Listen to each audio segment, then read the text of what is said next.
Welcome back, guys, to another episode of the Charlotte Artours podcast. This is your host, Tor the Magi. Who I have with me is another amazing female artist out here in Charlotte. She makes wonderful music, very vibey. This is QueenieLuv. Introduce yourself, Queenie.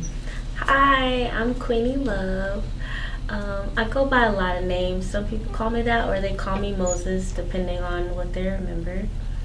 But yeah, hello, and thank you for having me. No problem. What I love about you is you're so airy, so like chill. You bring good energy to the party and everything. I love people like that. That's what I strive to be. And we're gonna talk about our creativity, what we can bring, what we have out here, and you being one of the people who do make art out here. Mm-hmm. I have a question for you. And as far as your creative space, like what is creativity to you, in a sense? Creativity to me is just freeing my young self. I just recently moved and I found my old journals that had all my old drawings and the first songs that I ever written. I thought that was so funny. I should have brought it just cause. That'd be cool. Just cause I do carry a lot of things with me all the time, but I really enjoyed looking at it and seeing all the pictures that I used to draw in my imagination. It was always colorful and bright and bubbly with a little bit of like goth to it. I did have a little bit of that. I like to draw the vampires and monsters and stuff like that. Yeah, with the skulls. But it was like bubbly and fun at the same time. I'm weird sometimes. Sometimes I'll just be living my life and then death will pop into my head and I'll just like bust out laughing. I'm sorry, but yeah, like I like that you talked about like so you basically create to like kind of encapsulate that like childlike feeling of like that you got from your art and everything, right? Mm-hmm. That's cool. That's a nice place to come for because I really feel like creativity and really life, it's the same thing. It's play. Like life is going to throw you the punches, and if you know how to like roll, lean with it and rock with the punches, then it can be a game with you. Same thing with the art. You can have these different parameters for what you're trying to create. A song has to be audio. You have to be able to put it in this verse, chorus type fashion depending on what you're doing. And those are the punches that you're thrown, and you can get used to it and play with it a little bit. So that's cool. I'm glad that you're able to kind of retouch that and bring that into your art. And you made a lot of pieces. Like, out of all your, do you have a song that you know or a project that you made that like really you feel like did that the best? That was probably my album. Like my EP was, it was just to get me going, but my album probably just because it took a lot of work. Like when I released my EP, it was like August 2020, and I released the album around the same time as the EP because. What's that album you're talking about? Picasso 3.0. Picasso 3.0. Mm-hmm. And where can we find that, by the way? It's on Apple, Spotify, Google Play. You can Shazam it. What else? I think it's on every platform. Mm-hmm. Even Pandora. Mm-hmm. Was that difficult for you to like put that in there, or was it just kind of natural? It's actually like a whole bunch of like from the time span of 2020 to 2022. Because I want to say I dropped it in 2022. Yep, because it's 23 now and I didn't drop anything. So I was just having a whole bunch of music that I just kind of built up, and I was just like, okay, well, I want to put this on it. And some of it was recent, like some of the songs on there, I just made them within that year and then just like put it together because I had a lot of things going on that I was like, I feel like this needs to go in here. Interesting. I have a quick question about like when we talked about like your childhood, like those situations when you were a kid and you were just probably just popped out of your head like I want to make this drawing, I want to do this type of song, just write this just cause I like music. Like what is like you're now being more mature, what is your like most ideal type of situation for whenever you're going to create a piece of art? Like, you know, maybe right lights, right incense smells, you know, stuff like that. Like that may, some people will be different for them, but like it's really what is your identity? Structure and organizing, because when I was younger I would just do it. I wouldn't have,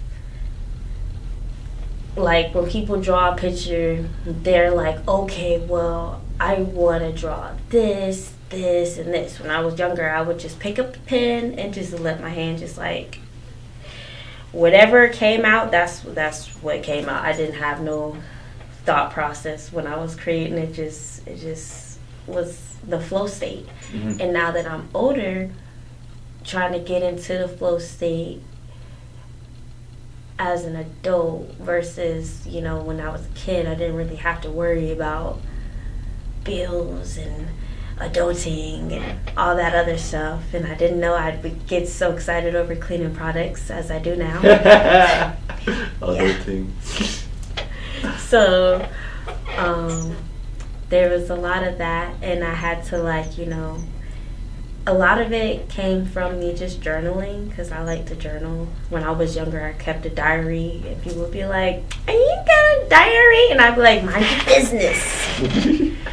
But it stuck with me as an adult, so whenever I felt like I was losing it, I would just go to my journals and I would just look back at what I wrote, and I would remind myself, like, hey, this is who you are. This is what you like to do.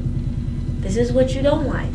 These are the things that you would like to become, or what you would like to do in life, or what you would like to see. And so that's really the main focus, is my journals. Like, if my journals burned in a fire, I probably would have like a whole panic attack and have to start all over. Because I have to remind myself every day. So like staying like true to yourself, and those journals help you to kind of bring yourself back to a center point, like even far down the line and stuff. Yeah. Perfect. And I see that. So consistently, like, has your medium of art kind of changed over the years? Like, has it really always been like music? Yes, actually, it has always been music. I just had a conversation with my mom, and she was telling me that she was upset that I didn't want to, you know, get a real job, but this is it. This is what I want to do. Like, this is what I want to do. And she was telling me that it is something that has stuck with me since I was little. Like, I fell asleep with the microphone in my hand. Like, I sang myself to sleep. My dad came home when I was like 5 years old. He came home with an old like karaoke machine, and I turned it on like the ambiance where it was like, and it made your voice like echoey. And I like was like on the mic doing like, ooh, and I was like hearing it do the little echoes like angels, and I fell asleep with the mic in my hand, and I woke up like, what just happened? No, that's hilarious. Yeah, that's cool. I mean, I kind of been in the same type of vein myself. Like, I started like with drawing, then I went over to like writing, and then I went over to music to where I am right now. But now it's cool. I like to hear about people's, how they've kind of evolved their creative pursuits and everything down the line. And are you a Charlotte native? Are you No, I'm not a Charlotte native. I live in South Carolina, Rock Hill. Ooh, so it's like, if it's traffic, it's like 40 minutes to 50 minutes. If it's no traffic, I'll get here in like 20 to 30 minutes, depending on how fast I drive. But you do you understand like the blessing that you do have living this close to like a city like Charlotte? Like, yeah, like I was planning on moving to Atlanta, but then I was just like, I mean, the music scene's kind of like Atlanta's trying to come over here, and so I'm just like, all right, I might as well just stick it out. No, I feel you. Like that's one of the things I feel like is really really nice about being out here, because I honestly I didn't even originally come here for the music, but then I came here and I'm like I always was making music already, but like I'm like, oh yeah, like being next to Charlotte, like it's actually like a blessing. Like we're growing, like everything's growing, music, art industry, and people just come here every single day. It's like awesome, like being here in this time. It's almost like a little renaissance going on right now, and like we're able to be a part of that. Like, have you been able to, like, what is the best parts about being here have been for you? I would have to say the art, like the art that's everywhere. Like you could walk down the street and see somebody's art on the wall, or in a building structure. Like it's everything here is very very like creative, and it's cool, and you never know who you're gonna run into when you go into one of these clubs over here. Like you can talk to anybody just about anything that's creative, and you will find somebody that's like, hey, I know someone, and I know someone over know someone, and then so far and so forth, and how that goes, and then you just like, everybody's like networking with each other, and it's cool. Like, yeah. You've been in Luminous Lane? Have you been to Luminous Lane? Luminous, no. Most of it, like, y'all be telling me stuff, because like I said, I be at home with my cats and my book. I don't really go outside. When I do go outside, people be like, where are you from? I'm like, here, but like I just don't go nowhere. No, I feel you. Like Luminous Lane is another cool, like when you do get a chance to come out here. It's another place up in Uptown. It's a bunch of different it's an entire like alleyway full of just straight murals that like a bunch of artists came out and did, and like they're beautiful. They did it like during the pandemic type of time, and like it was trying to just bring some of that good energy, and I met some of the artists that actually did make some stuff out there. So it was pretty cool. It's in Uptown, Luminous Lane, next to like the Wells Fargo building. Okay. But yeah, like I was gonna ask you one thing. Like you talked about like what's been a nice project for you to work on, your Picasso project. What has been like a kind of like one that wasn't the best for you? Like maybe something that was a learning experience or something for you. Okay, something that's not, it's not recent, but like it's old, like it's old. But I'm very, very proud of it, and I tell my teenager self, because now I transitioned from talking to my younger self, who was the musician. Now I'm transitioning to the teenager Chelsea, well, Queenie Moses, and she is yeah. It's a hoot. So I am letting my teen self be able to come out and express themselves in a way that wasn't allowed at home, and being able to tell them like, hey, you're safe now, like you can let it all out, go crazy, go nuts, go stupid. And I'm switching to writing a book, and the goal is to eventually have it published, but I'm taking my time with it, because before I used to just free write all of my stories, and to this day I still don't know how they end, because I still free write them, and I'd be like, that sounds good. And I'm really proud of, like, I don't know if you know, there's like this app called Wattpad. It's an old app, y'all. Like, it's old. I'm showing my age, but it's an old app, and basically people could go on there and they could write down any kind of stories that they had, and people could read them. And I wrote them when I was like 15 going on 16, because when I wrote them, and everybody knows that Wattpad is the app where people make cringy eroticas or whatever, but mine were actually good. Okay, I didn't use freaking what was it? What did I see a lot of at the time? I saw a lot of One Direction, like what are them things? Fan fiction? That's what it's fic. called. Okay.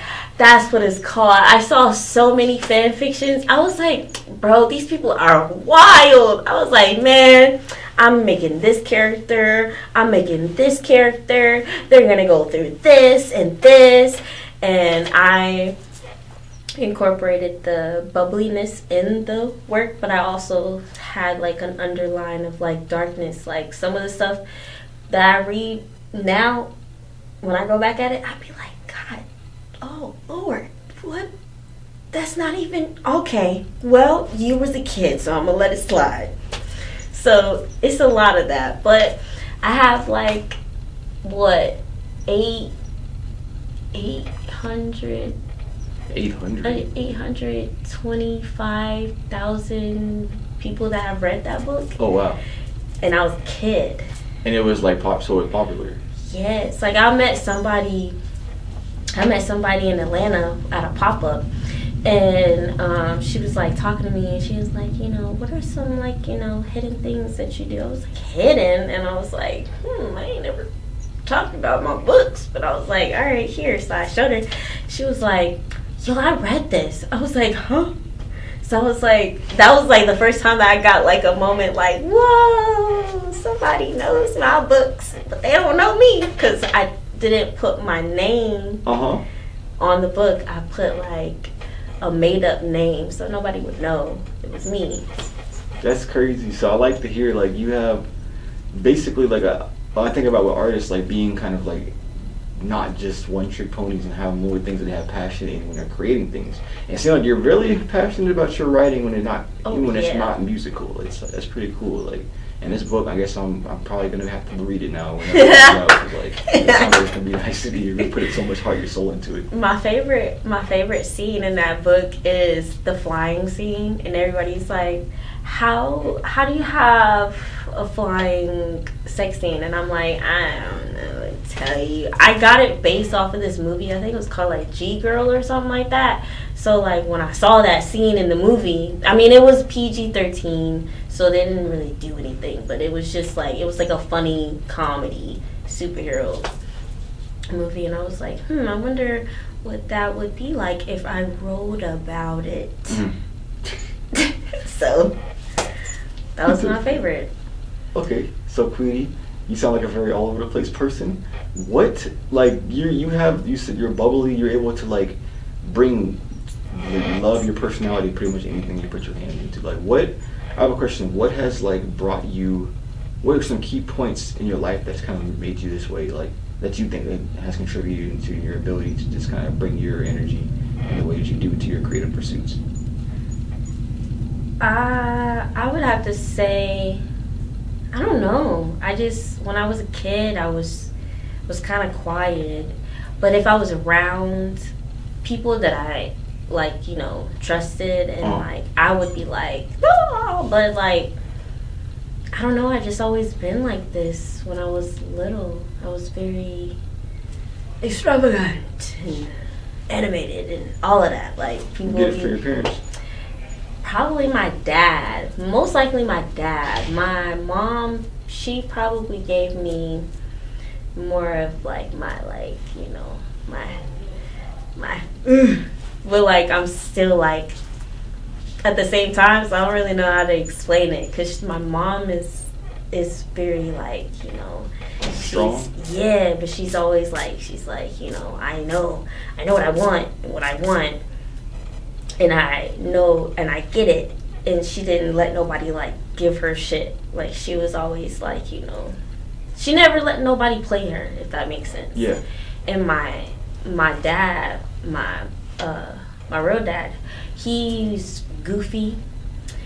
I would say his personality is heavily like on me, like heavy. Like I joke like my mom, but my jokes and my mannerism and the little things that I'm doing over here, where I'm like, saying little funny things here and there, that's him. That's all him. Like my dad would be like, what's the thing that we do? He'd be like, let's hit it, and I would be like, let's hit it. Like that was, like that's you copy and stuff. Yeah, that's our thing. No. And where I got my music gifts from him and her. Okay, so a little bit of a mix and everything. So that's cool. You kind of have it in your blood to be like an artist. I feel in a certain way, and your parents know like this is what you want to do. Have you ever like put like any goals for you to like get to this point, or was it just kind of spontaneous?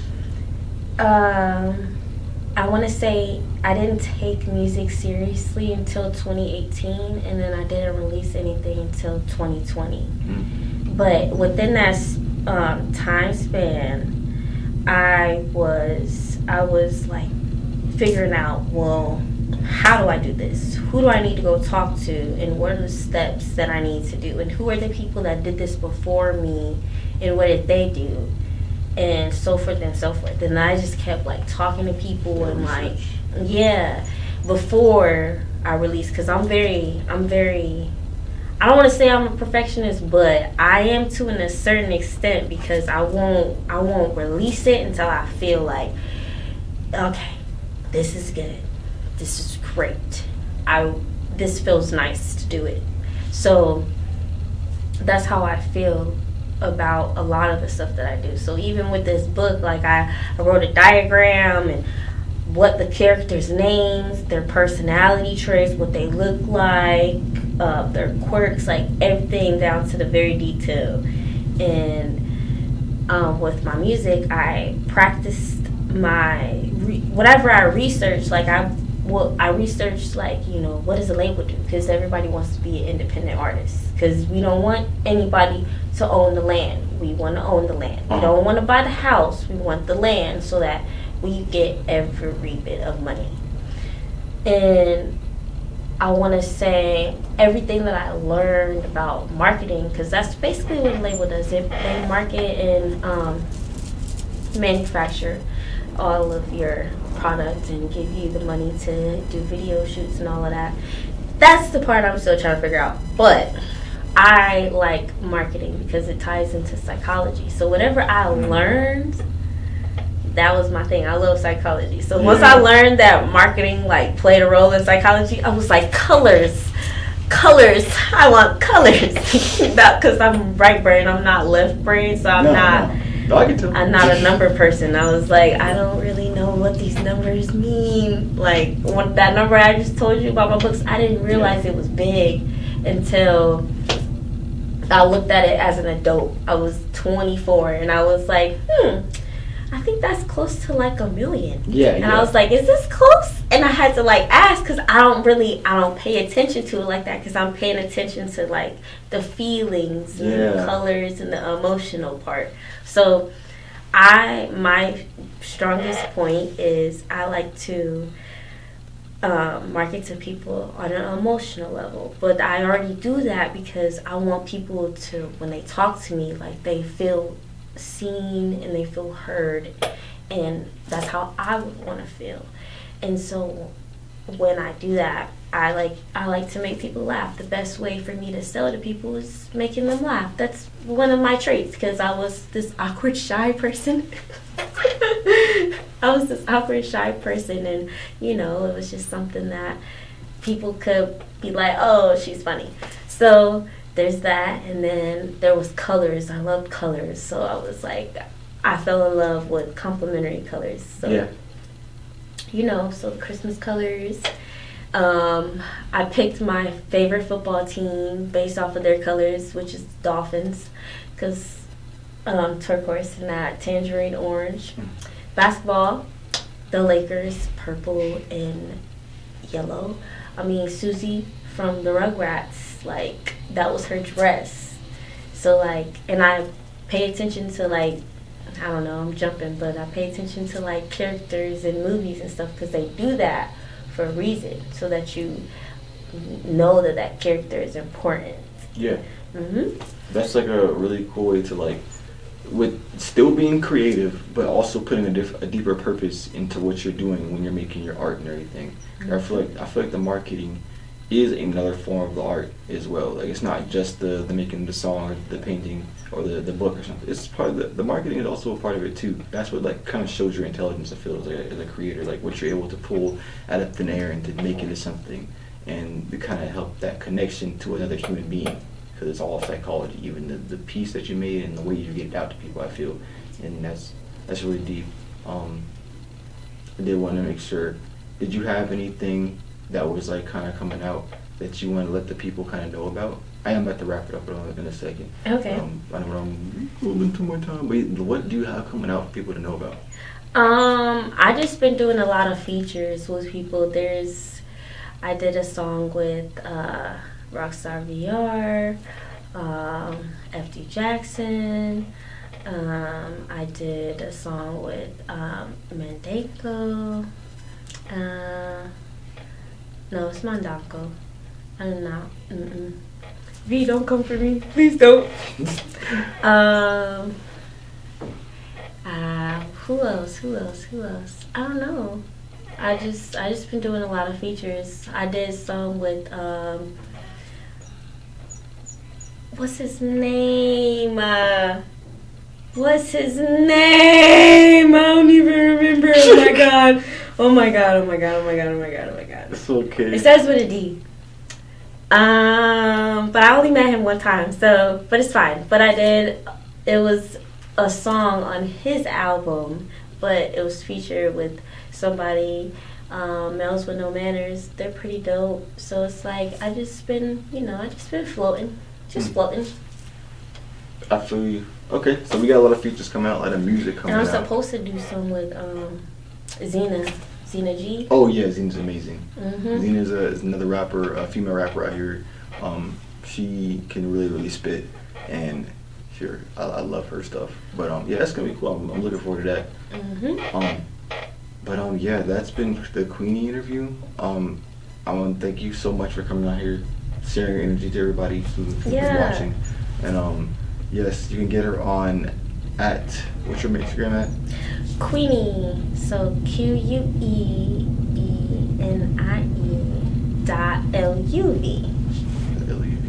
And That'd be me. if you want to get some more content from us, we got our YouTube channel, the Charlotte Art Tours, as well as our Instagram at the Charlotte Art Tours. And thank you guys for watching for this episode right here. We will be catching you in the next one. Have some more artists out here talk about their journey and everything. But yes, see you guys in the next one. Peace. Bye.